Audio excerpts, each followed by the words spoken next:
right, so really excited to talk about using proof in your content to earn trust.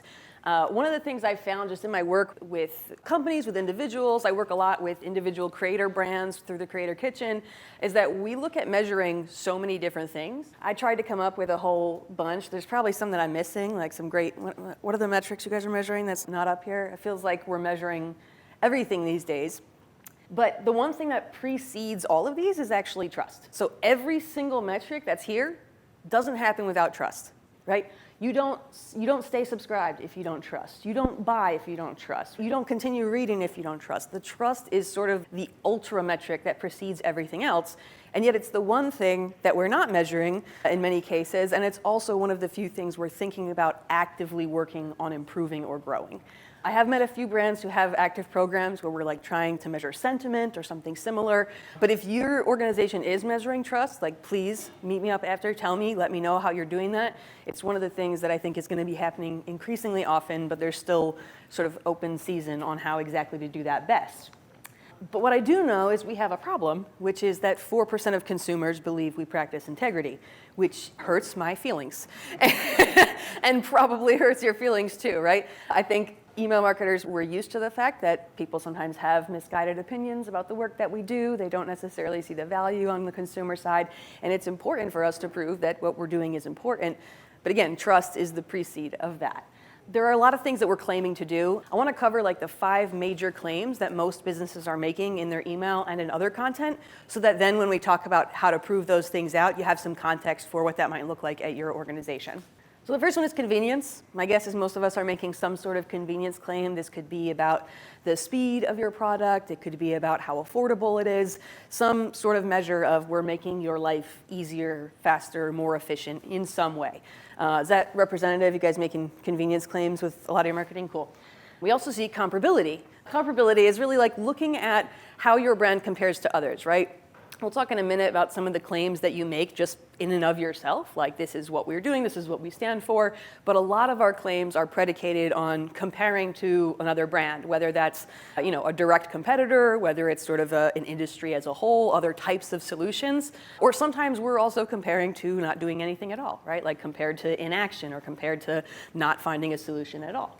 We also see commitment. So commitment comes in a couple varieties. I think just by and large, all of us would say we're committed to our customers. That's pretty like table stakes at this point, right? But a lot of us also have value commitments that we're making as well. Commitments to sustainability, to equal pay, to social justice or certain human rights causes that we stand behind. This is one of the ones where you can create the most backlash if you're not following through and providing the proof.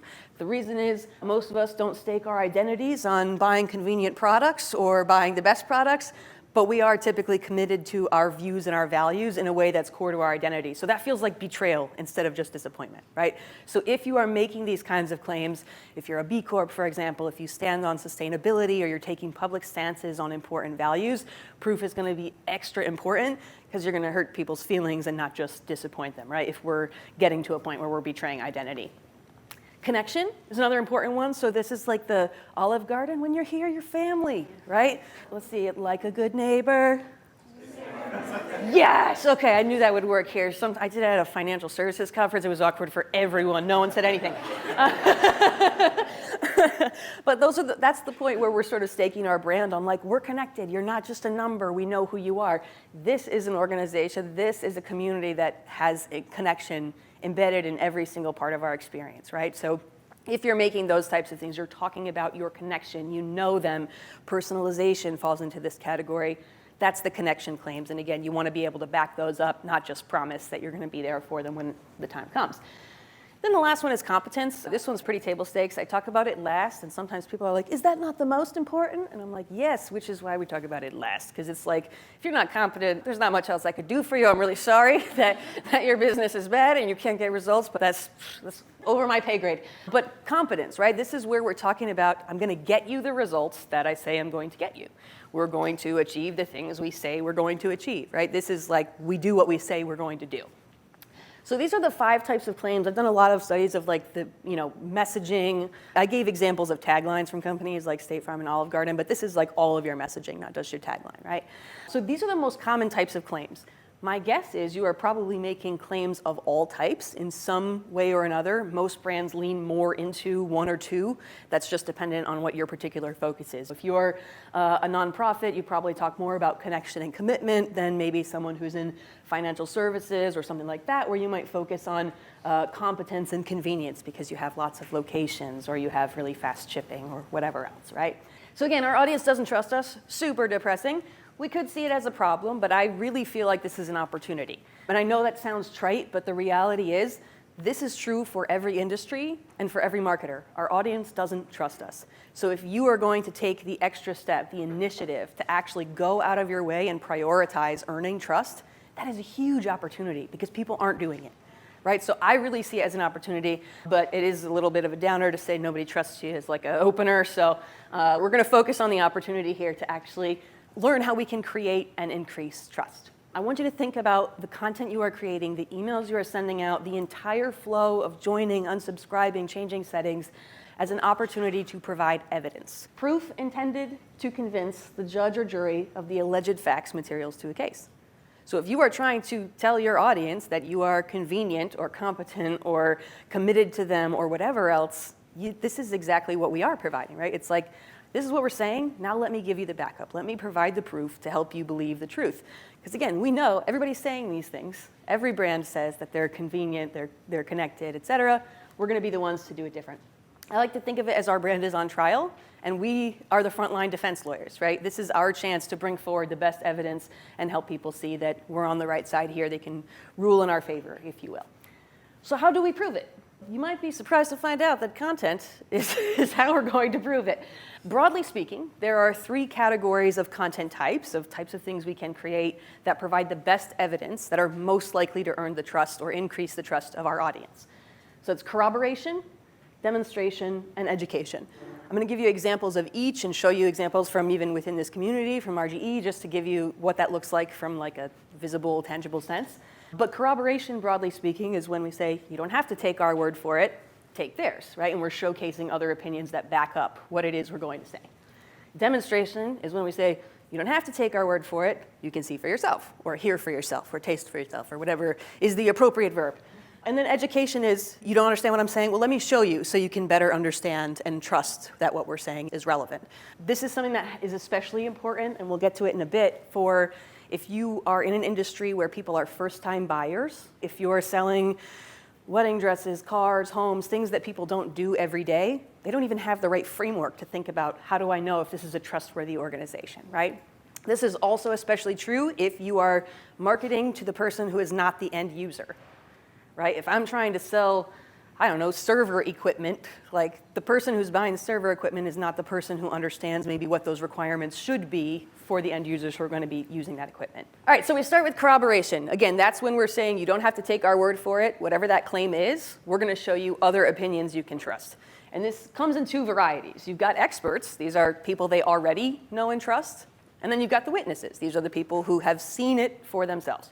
Again, put on your SVU hat, like get into couch potato mode. You know, the experts are the ones, the doctors, the scientists, right? And then the witnesses are like, you know, Joe Schmo on the street who's like, I saw the guy, he was right there, he killed him, you know? We're hopefully less murder in our witnesses, but same general vibe.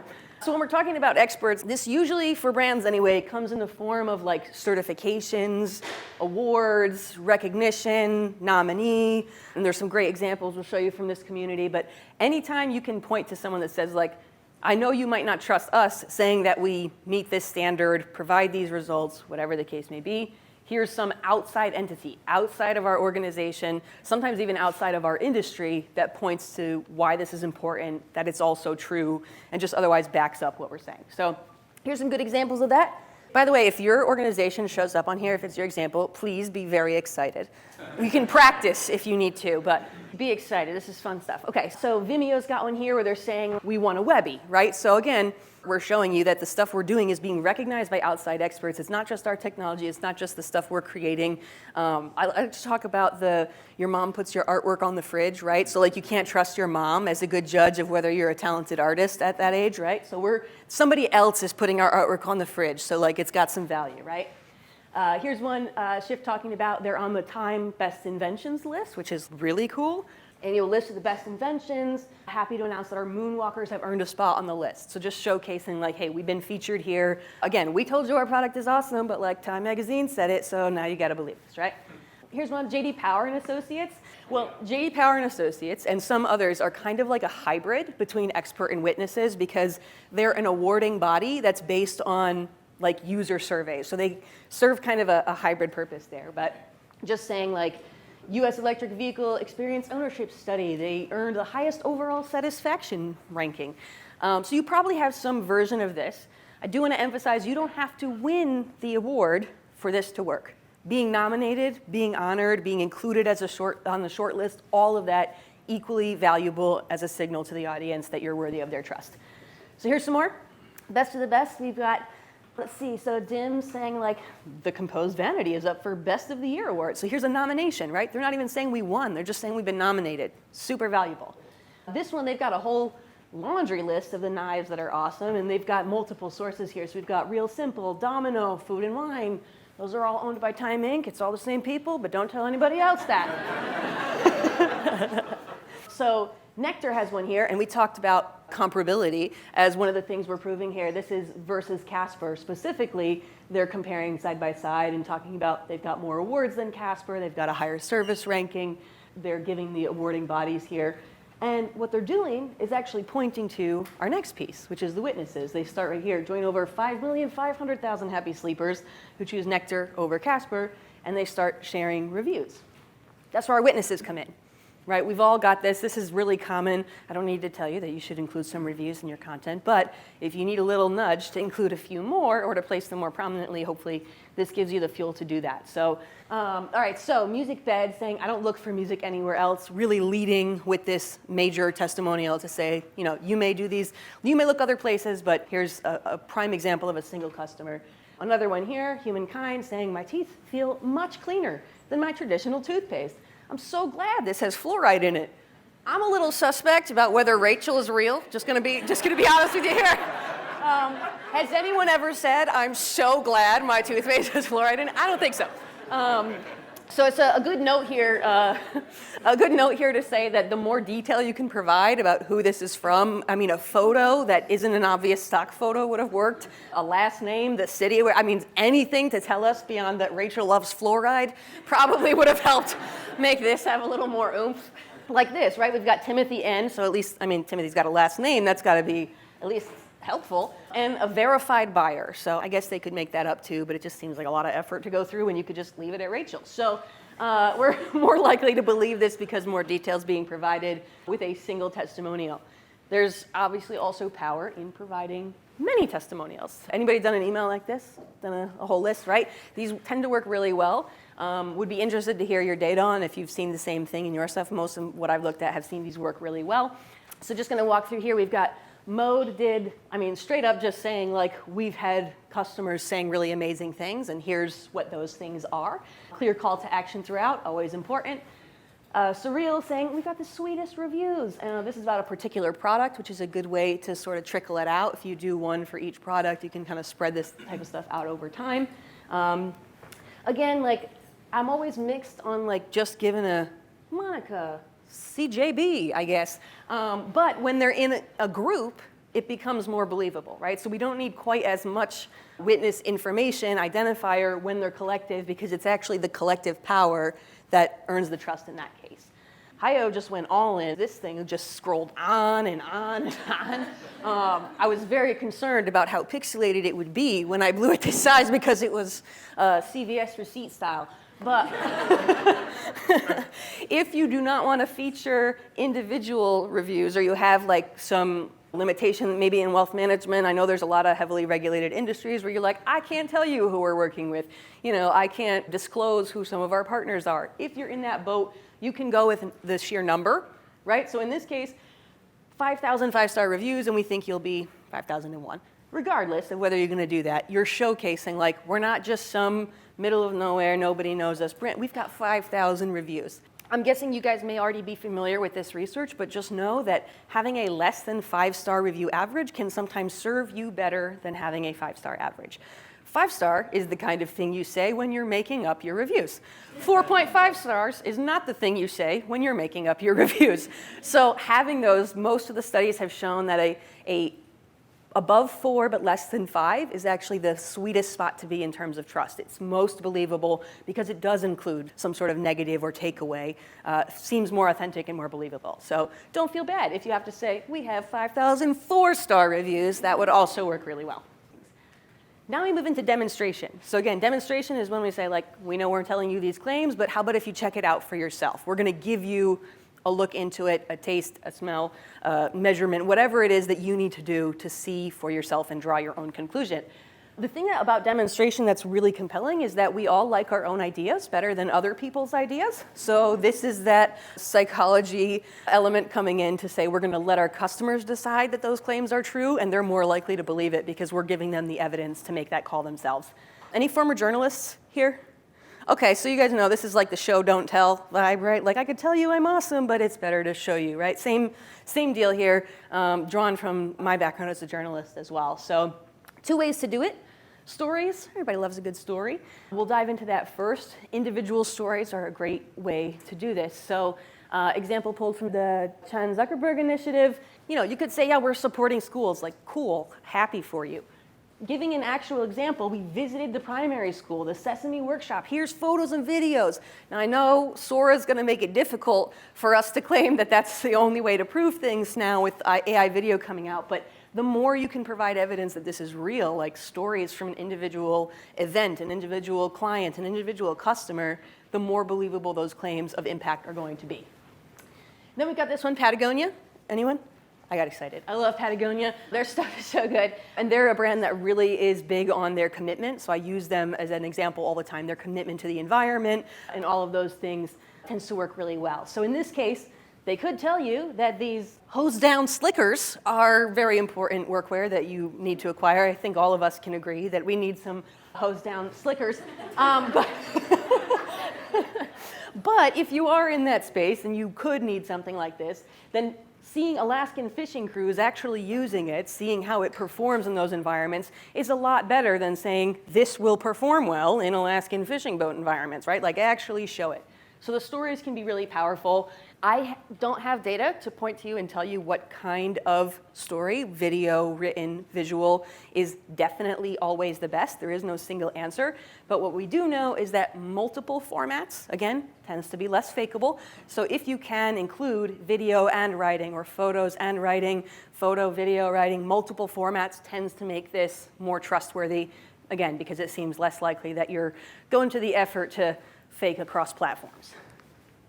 All right, so that's stories. That's where we're picking an individual and telling the story that exemplifies our larger claim. Then we have documentation.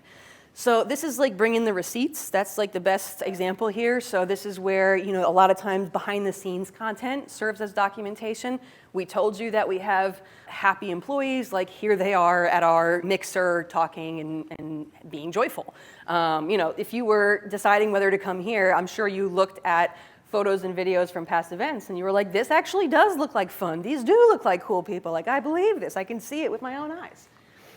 So yeah, photos, any sort of like assessment, certification, an audit. I know we're not doing audit services, it's auto services, but you know, it's a callback. So audit services and video tend to work exceptionally well for documentation. Again, just to say, like, we told you that we care for the environment, like, here's the shipment of our stuff that's being donated, like actually showing it, right?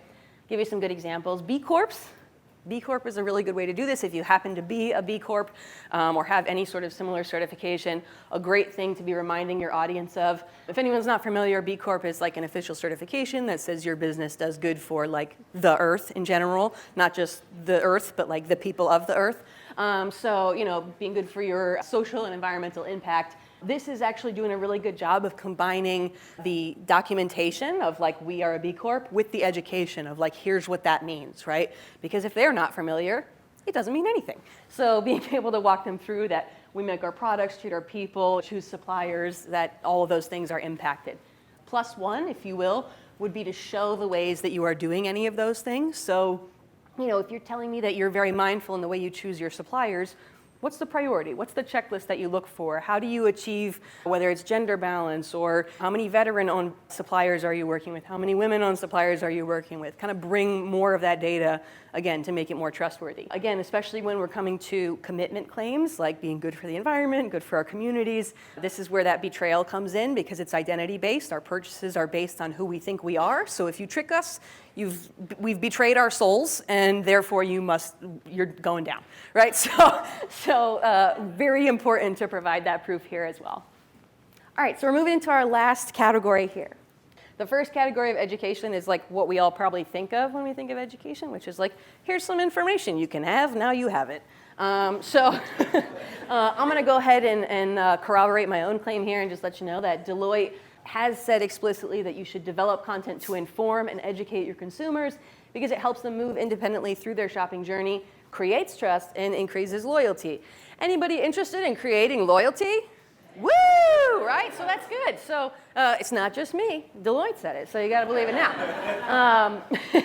So informational content, let's take a look at what that looks like. Again, here, we're not trying to help them do something. We're trying to just teach them something. This is informational stuff. You see tips coming into this category. If you see the word tip, that's a really good indication you're doing some content. Credit Karma here is saying, look, you want to earn that credit score. You're in 120 points. Check out these tips, right? So they're explicitly saying, like, we're going to teach you some information about how to get a good credit score, right? Basic stuff, not super value heavy in the email itself, but it makes a call to action to visit some educational content. Ori is fun. I don't know, I can't give you the answer, so that might undermine the value of this quiz a little bit, but which mushrooms support relaxation and stress relief? I don't know, but they do. And, and if you click this link to learn more, oh wait, no, it's reishi mushrooms. So, a really good way to go ahead and kind of like give information. You want people to better understand your product. You can quiz them. Quizzes and my first book was all about choosing the right content formats, and quizzes are one of the most underrated content formats, I think, in the space, that and timelines. I think when we think of a quiz, we think of like the early to mid 2000s, like BuzzFeedification of quizzes, where it's like, tell us your Chinese food order and we'll tell you if you die alone. Like that, like there's more to quizzes than that. So personality style quizzes, and we'll see a little bit of this in a minute, where it's like you could approach this in that style to say, tell us what some of your key concerns are, and we'll tell you which product is right for you. Great example, you can probably do this with the machines. What are you looking to do? Are you looking to do pattern making? Are you looking to do other sewing stuff? Are you just looking to do like simple hemming? Are you looking to make do quilting. Quilting is a thing. And there's probably a way to kind of quiz people on what their needs are and then direct them to the right product. That's true for almost any brand. The best I've seen this done was for a shoe brand, which has since had some trouble, so I don't want to give them too much love. But their quiz content was good, and it would ask you questions about your running routine. Do you run indoors or outdoors? About how much, how many miles do you run per week? Do you have any knee pain, hip pain, back pain? And they would sort of do an assessment to tell you which product is best for your specific needs. So this can be done for anyone. A great way to educate them on, the connection between their choices and the outcome, but also just a really good service piece. Another side note on quizzes, this is a great example of how simple this can be done. I think, again, quizzes can seem like, well, we don't have the plugin for that. We can't embed that into the email. It starts to get complicated. There's dev involved. The most famous quizzes in our society are the Cosmo quiz, which was on printed paper with the answers upside down. So if Cosmo can do it in 1994, you can do it too. So don't give up hope on the quiz. So, talking about easy trips for the summer. So, search by destination. You can preview it first. You can make a list. So this is not only product education, but it's also, just general education for how to prepare for a summer trip, a summer hike. It's really valuable stuff. More here. So what is an herb, right? There's a lot of great examples of this. What is an herb? Talking about these different things. This is a really fun example because they're giving education. They're also layering in the witness statements here, right? They're educating you by showing you client and customer reviews that back up what they're saying. So they're kind of layering multiple types of proof here. So Methodical Coffee, again, fantastic. We'll see more of their content in a minute. Really great stuff. What I love about this is the educational CTAs. I don't know if you can see it. It says, I need to know. So good, right? That's so good. I need to know. Love that. This one, I want to learn. Who doesn't want to learn? You know what I mean? Like, you can't click on that. And I mean, you gotta learn. All right, and our last category of educational stuff. So the informational stuff is like, here you go, I found some information for you. The coaching is, hey, let me help you with that. Let me help you with that, right? So it's about not just teaching you something, but helping you achieve something. A slight difference, but the wonderful thing about coaching content is I'm not just teaching you something, which makes you think like, oh, they know what they're doing. I'm helping you get some sort of result, which makes you believe that I can continue to help you get more results, right? So not just I know a lot, but I can do a lot. That's really the distinction here in terms of how they're going to be looking at that information. So really good examples here is like any step-by-step process, how-to, instructions, tutorials, DIYs.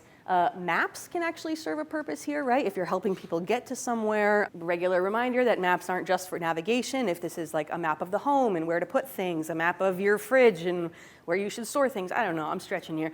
Any sort of troubleshooting, your help content probably falls into this category as well. So again, we're helping you do something, shows you not just that we're smart, but we can help you achieve results, which goes a long way toward that loyalty. So this is an example from Target, really, really simple. I just want to highlight that it's really easy for us to focus on like the big content heavy, like sexy emails, right? But there are also all of these points along the way where we have an opportunity to sprinkle this proof in. This is walking you through doing your return. My guess is whenever you selected to do your return in the app or on the site, these instructions are probably there as well, but now we're following up with more detail, walking you through exactly how to do it, what to expect. You know, in case you need to return your pair of Thieves men's super soft, solid boxer briefs. Maybe we shouldn't be able to return underwear. Just a thought. I know that's not your choice specifically, but I've just been thinking about it. Methodical, giving us the step-by-step how to grind your coffee beans. So this is not like what to know about grinding your coffee beans or what does the grind size impact flavor. This is step-by-step. So they walk you through with this, download the full cheat sheet and show me how, another awesome CTA. And it is full width, so probably on mobile. But yeah, you can like download a full cheat sheet that walks you through the settings of how to do for each type if you're using a French press. Again, just calling out, this is hard to see. It says, teach me more, please, which is so cute and polite. I love that. Show me how is good. I would go look up the methodical emails on RGE for sure and take a look at their CTAs because I was really impressed with like the diversity of CTAs and how friendly and approachable they were. All right, couple more. Methodical again, surprise. How to make the perfect affogato coffee dessert. So this is just showing you like this is one of those like the values in the email. Like it's step 1, step 2. I cut it off, but there's additional steps as well, walking you through step by step how to make that. There's not really, in this case, they've got to show me how, so like you can go over. What I want to note here, I was talking about like the alternate methods. What this says is no espresso machine, no worries. There are simple adjustments you can make and we'll walk you through it. Show me how, right? So that's another example. Is somebody going to scroll through or are they going to go look for alternate methods? Good way to separate them out. Recipes doesn't really work well for auto services, I imagine. But recipes can be a really valuable thing. All right, so we'll run through these quick. So here's another flow chart. I love a good emoji. I know we have accessibility, but these are smart used emojis. We all know you don't want to replace a word, you want to add it to a sentence. So these are good use. This one's which moisturizer is right for you. So again, we're helping people figure out the product. This is like a flow chart version of the quiz we were talking about before, right? Help figure out which is right for you. And then, of course, you've got the shop now. So this is a more product-focused education, but we're helping them pick the right product. So still falls in that category. And then here we got skin tone or clear. These are those like patches you can put on your skin if you're having like a breakout or something. This is also, as a millennial, this is baffling to me because now people are using like brightly colored star stickers, which is like, hey, look, I have a pimple right here, which is like, I mean, I would have died if that is how we were raised. So I'm really relieved we could just be body positive and not have to hide it. But good to know that if you're looking for, do you want more coverage so that zits look invisible? Like, doesn't everyone? I don't know. But if you need to choose, if you don't care if they're visible, then they'll help you figure out which product is right for you. So again, product-focused coaching content to say, hey, we're going to help you achieve choosing the right product. Still valuable here, even though it might seem not as like educational from a step back otherwise. Another one that's really good, these are some hyper product focused ones. I love these emails from Google, doing a really good job of showing you how to use the product very explicitly with relevant prompts. So getting things done from Google, they're saying like, here are some things you could do. Call, hey Google, send a text. Hey Google, turn on flashlight. So literally coaching you through use cases to make better use of the product. This is obviously a very on-the-nose example. There are probably ways you could do the same, though, to say, here's a better way to get use of the product. With your sewing machine, it's like, here's how to extend the life of it. Here are some ways you can extend the life of it. Other things like that may be useful. Same thing for auto. There's probably a lot of extend the life of it or prevent certain things that you can walk them through explicit steps on how to do. A lot of education. Such an automated series. Yeah, definitely. Love it. So here, again, this is more... just say, hey, Google, they're giving you like more use cases. I really like this one. Remember my bike combo? The last person I'm telling my passwords to is Google, but you do you. But remind me of Grandpa's birthday in 2 weeks. Like, yeah, they could know that. That's fine. So yeah, these kinds of things are great. Here's one just showing that you can do this in a relevant and timely way too. If you're doing certain promotions, like International Women's Day, this very easily could have been like a story of a high-ranking female employee of Google. It very easily could have been, just here's some pictures of women who we celebrate, like, stock photo. But instead, they're like, hey, how can we find something product relevant that helps them achieve something, helps them have some success that's inspired by this? So tell me about inspiring women, play the Women's Hour podcast, show women's nonprofits near me. So timely, good for a promotion, but also helping them make better use of the product, helping them achieve something that they want to achieve. So these are the use cases we just talked through. Again, you are claiming all kinds of things. Your organization is claiming all kinds of things. And you have this opportunity as a frontline defense lawyer, if you will, to be able to prove that case out to your audience, to be able to show them you don't have to take our word for it on these claims. We've got experts and witnesses who can back those up. You don't have to take our word for it. You can actually look inside, look at our stories, see our documentation, and come to that conclusion on your own, so you're more likely to believe it. And then you've got the education, which is saying not only do we know our stuff, but we can help you achieve things. And hopefully at the end of the day, that progression for trust leads to loyalty. So I think that's kind of what we're all going for here. Trust leads to loyalty, leads to all those other KPIs that we talked about, the metrics we talked about in the beginning. That is what I have for you today. Our audience doesn't trust us. But you now have an opportunity to prove it. And I can't wait to see how you guys do. Thank you.